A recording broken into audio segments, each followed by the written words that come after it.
This is TWiT. A company called Slice Intelligence is estimating Apple Watch sales based on a survey of over 9,000 buyers. They concluded, among other things, that Apple sold more than 1 million smartwatches on the first day of pre-orders. Kevin Toffel is a contributing writer for ZDNet and joins us to talk about it. Welcome to you, Kevin. Hey, thanks for having me, Mike. Thanks for being on. Now, Apple sold more than 1 million watches, according to Slice, but to less than 1 million people. The average buyer got 1.3 watches. Is this generally above or below expectations? How does this match what people expected? You know, that's a great question because expectations have been all over the map for the Apple Watch. There are the naysayers saying it's going to be a bomb. There are analysts saying there'd be 20-odd million sales in the first year alone. I figured between 1 and 2 million sales in the opening weekend. And I should point out that Slice's data, it's really a subset, as you had mentioned, of people who use the Slice application. I'm actually one of those people who use it. They actually capture the email receipts for things you purchase online, and then they can gather up that data and make extrapolations upon that.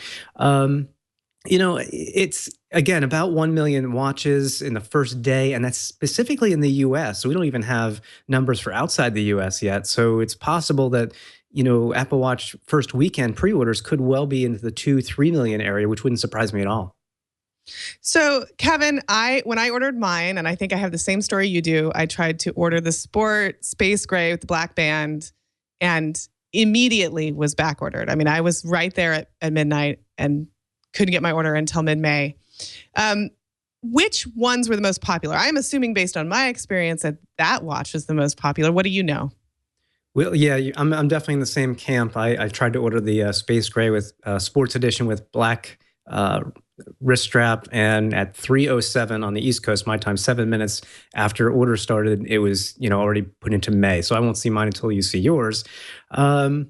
You know, it looks as though, and I'm not surprised because of the pricing. It looks as though the Sport Edition, which starts at $349 or is $399 in the larger model, was the more popular one. I think Slice said that it was apparently 61%, nearly 2/3 of the people ordered the lower priced Apple Watches.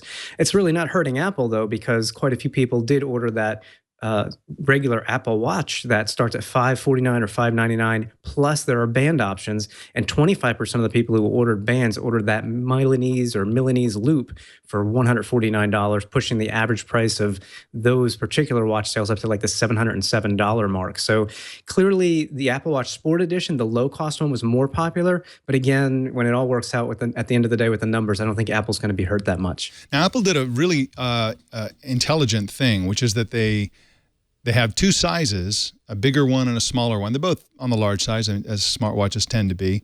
But they didn't call them the women's watch and the men's watch, as jewelry store watches tend to do. They tend to have like, here's all the women's watches and here's all the men's watches. And so I'm seeing a lot of men getting the smaller one, and I'm seeing women getting the larger one. And so there's a general, there's a general tendency for men to get the larger and so on. But it's basically a choice, an individual choice.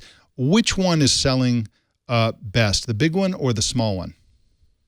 I believe it's the big one, according to Slice and their data. That's a 42 millimeter watch. I actually collect analog watches, so a 42 millimeter watch is about the right size for me. It's about pushing it for me. I did order the 38 millimeter because I do have smaller wrists, but I think it's 71% of the watches sold were the larger size. The nice thing here is, Mike, as you've said, there's a choice. Even with the Sport Edition, you're getting both the small, medium, and the medium large band with that watch. So you have even further choice after you order your watch, depending on which band you take. But this is probably the first time I've seen any smartwatch that kind of catered to having that choice between smaller and larger, presumably for men or for women. And, you know, a lot of women have said with the other smartwatches, this is just too ginormous for me. I can't wear this. Now they have a choice. What's interesting to me, Kevin, is that if we're assuming that most women would order the smaller one, I did, and most men would order the larger one, although obviously both can happen, it seems to me that most of these watches were pre-ordered by men. Or that's likely. And I wonder, I don't think there's anything in this report unless you saw something that I didn't read about the gender breakdown of the orders. And I wonder if Apple is going to be trying to push harder for women, presuming it didn't get that many orders from women.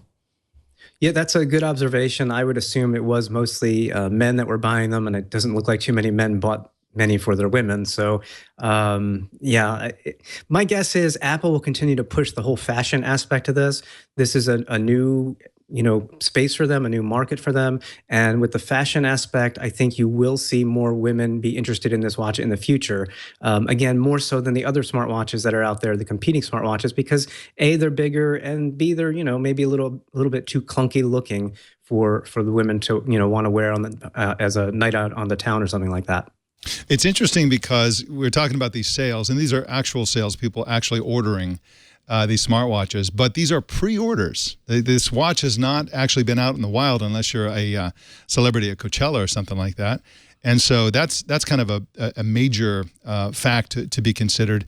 But how does this compare with Android Wear or, say, Pebble? Like, how does this Apple Watch, let's just go with a million figure. I mean, I know it's only U.S. and it's only from Slice, but let's just assume that they sold 1 million the first day, or let's say for the weekend maybe. I think you estimated in your article 2-point-something million maybe for the weekend, something like that. How does this compare to Android Wear and the other alternatives?